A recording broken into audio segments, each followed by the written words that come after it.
श्रीराम जय जय राम। गोंदावल्याच्या रामाचे वैशिष्ट्य। प्रत्येकाने गोंदावल्याच्या रामाचे एकदा तरी दर्शन घ्यावे असे मला फार वाटते। ह्या रामाचे वैशिष्ट्य असे आहे की त्याच्या पुढे उभे राहिले म्हणजे आपल्या अवगुणांची तो जाणीव करून देतो। हेच काम विशेष महत्त्वाचे आहे, कारण दोषांची जाणीव झाली तरच मनुष्य त्यातून सुटण्याचा प्रयत्नाला लागेल। आपल्याला एखादा रोग झाला आहे असे समजले तरच मनुष्य त्यातून मोकळा होण्याच्या प्रयत्नाला लागेल। तसे दोषांची जाणीव झाली तरच मनुष्य त्यातून सुटण्यासाठी रामाची प्रार्थना करून शरण जाईल। शरणागतावर कृपा करणे हे रामाचे ब्रीदच असल्यामुळे तो त्याला त्यातून सोडविलच आणि त्याचे काम होऊन जाईल। चांगला वैद्य कोण? तर जो रोग्याला भूक उत्पन्न होईल असे औषध देऊन नंतर त्याला भरपूर खायला देतो आणि ते पचेल असे औषध देऊन त्याला निरोगी आणि सशक्त बनवतो। तो तसाच माझा राम आहे, म्हणून प्रत्येकाने त्याला एकवार तरी पाहावे असे मला मनापासून वाटते। मंदिरामध्ये मुक्त द्वार असावे, पण ते कुणाला? तर फक्त भगवंताच्या उपासकाला। भगवंताच्या उत्सवाला थोडेच लोक जरी जमले पण ते नामात राहणारे असले तर तो खरा आनंद आहे। उगीच पुष्कळ लोक जमावेत हा हेतू नसावा। मंदिर हे भगवंताच्या उपासनेचे मुख्य स्थान आहे, म्हणून ते अगदी साधे असावे आणि तिथे उत्तम उपासना चालावी। मंदिर नेहमी भिक्षेवरच चालावे।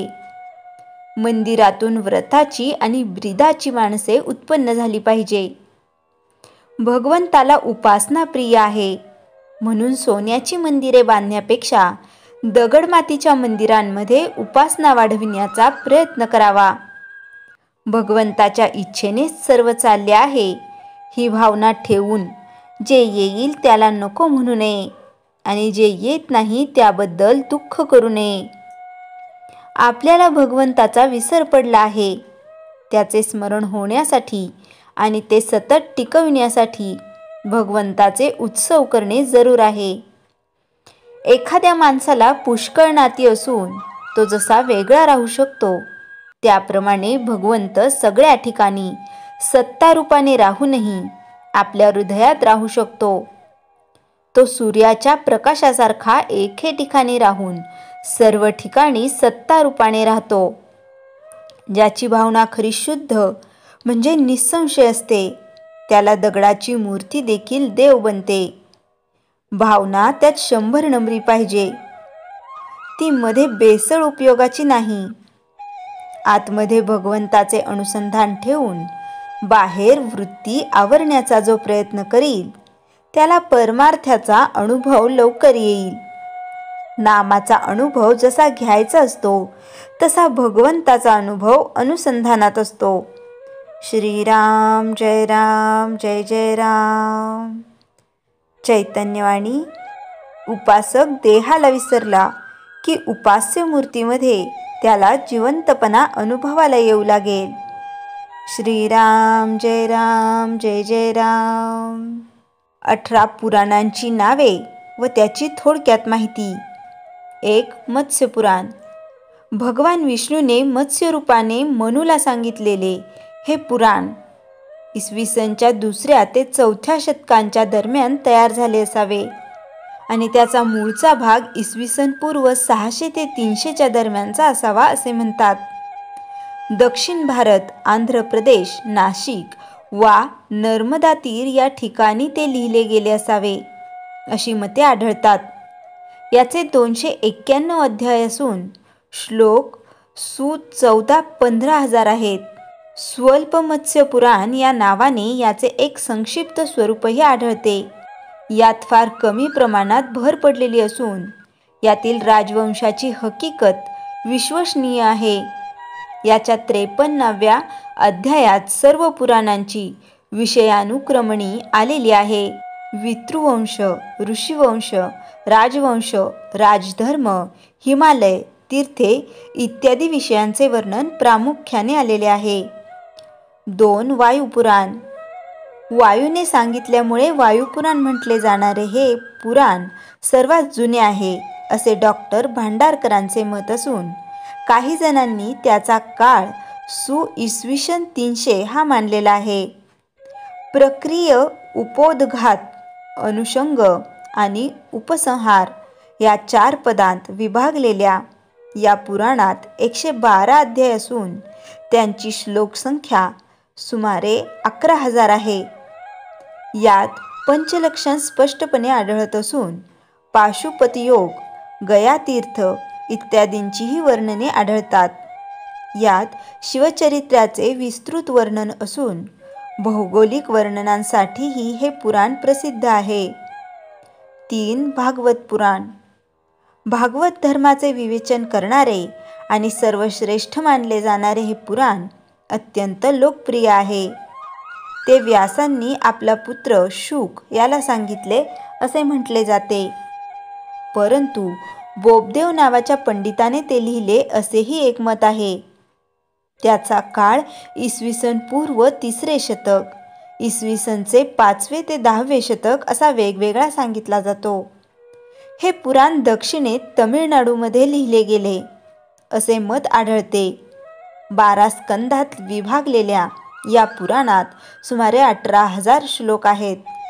हे पुराण 10 लक्षणांनी युक्त असून कृष्ण हा नायक आहे. भक्ती, तत्वज्ञान इत्यादी दृष्टींनी ते महत्त्वाचे आहे.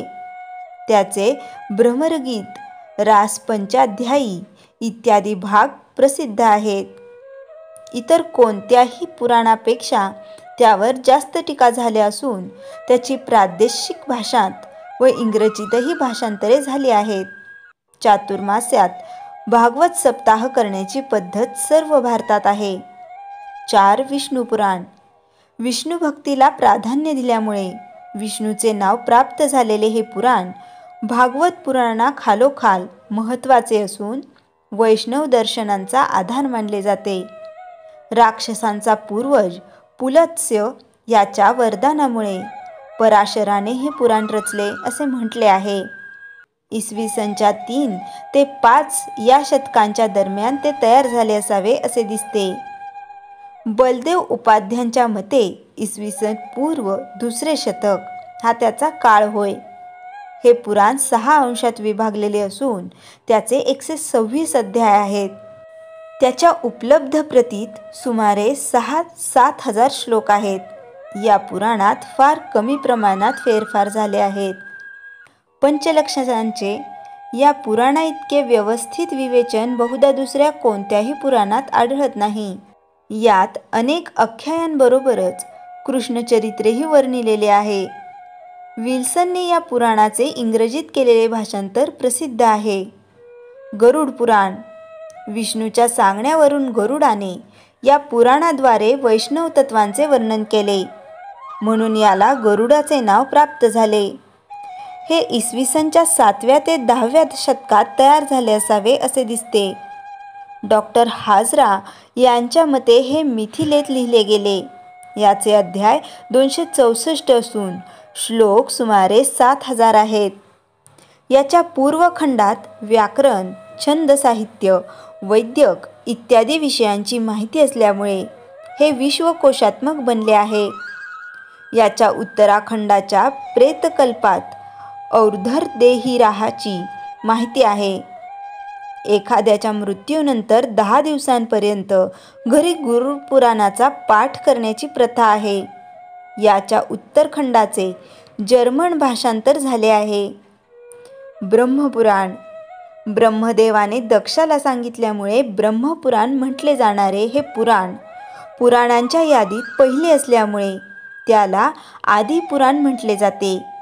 यात सूर्योपासना वर्णिलेली असल्यामुळे त्याला सौरपुराण असेही म्हणतात. आदिपुराण आणि सौरपुराण या नावांच्या उपपुराणांहून मात्र ते वेगळे आहे.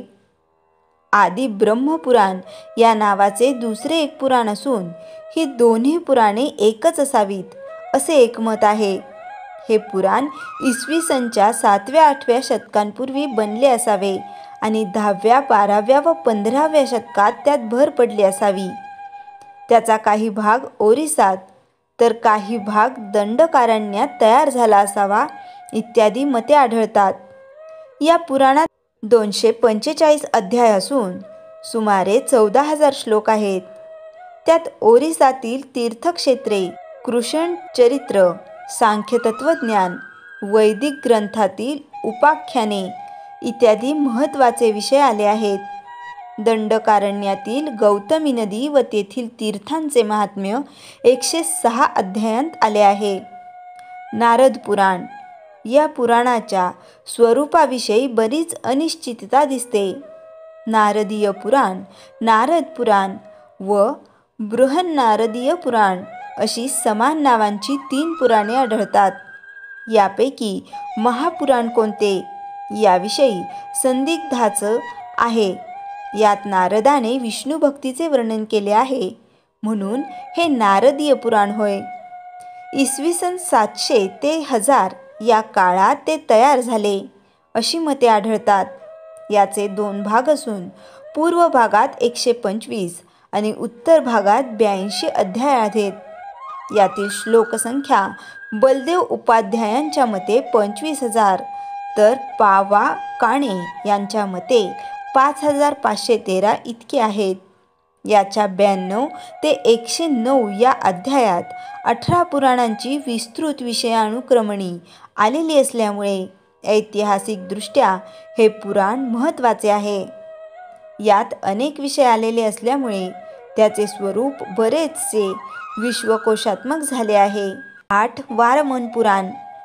यात वामन अवताराचे वर्णन विशेषत्वाने असून पहिल्या श्लोकात वामनालाच नमस्कार केलेला आहे.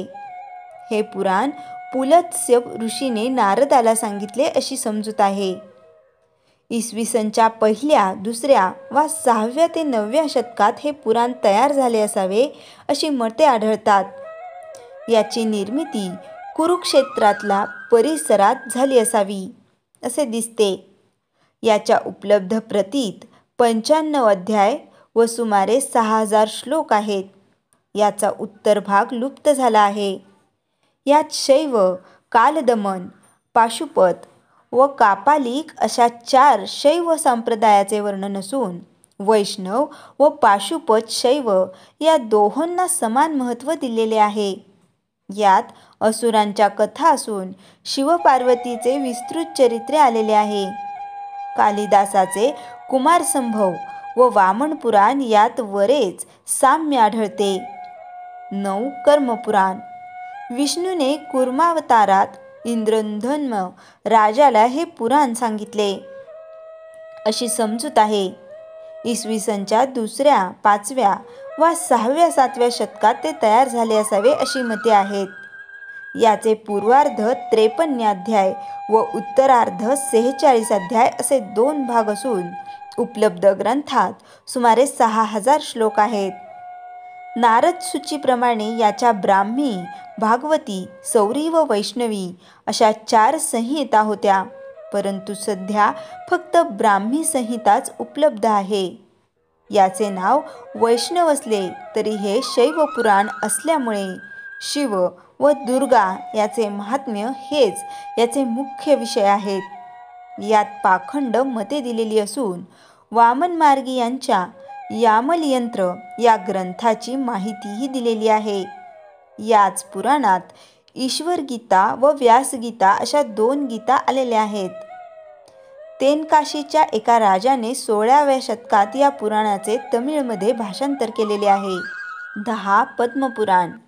या पुराणात ब्रह्मदेवाने पद्मातून विश्वनिर्मिती केल्याची कथा असल्यामुळे त्याला पद्म हे नाव मिळाले असून ते वैष्णव पुराणात अत्यंत महत्त्वाचे मानले जाते. ह्या पुराणाचा बराचसा भाग इसवी सनच्या 5व्या शतकानंतर बनलेला असला तरी त्याचा काही भाग त्याही आधीचा आहे आणि त्याचा उत्तरखंड मात्र 16व्या शतकानंतरचा असावा असे मत आढळते. बंगाली व देवनागरी अशा 2 प्रतीत आढळणारे हे पुराण सुमारे 55,000 श्लोकांचे असून श्लोक संख्येच्या बाबतीत हे स्कंद पुराणा खालोखाल आहे. ते सृष्टी, भूमी, स्वर्ग, पाताल व उत्तर अशा 5 खंडात विभागलेले असून त्याचे 628 अध्याय आहेत. देवनागरी प्रतीत मात्र त्याचे आदी, भूमी, ब्रह्मा, पाताल, सृष्टी व उत्तर असे 6 खंड मानले आहेत. पौराणिक देवता, मानव, नागसर्प, अप्सरा इत्यादींच्या कथा व तीर्थमहात्मे हे विषय प्रामुख्याने आलेले आहेत. उत्तरखंडाला जोडलेले क्रियायोगसार हे परिशिष्ट वैष्णव धर्माच्या दृष्टीने महत्त्वाचे आहे. कालिदासाचे शाकुंतल हे नाटक या पुराणातील शाकुंतल उपाख्यानावर आधारलेले आहे असे मानले जाते. पद्मपुराण या नावाची 2 जैन पुराणेही आढळतात. श्रीराम जय राम जय जय राम. जयाच्या जनी जन्मनामार्थ झाला, जयाने सदा वासनामात केला. जयाच्या मुखी सर्वदा नाम कीर्ती, नमस्कार तया ब्रह्मचैतन्य मूर्ती. श्रीराम जय राम जय जय राम. जानकी जीवन स्मरण जय जय राम.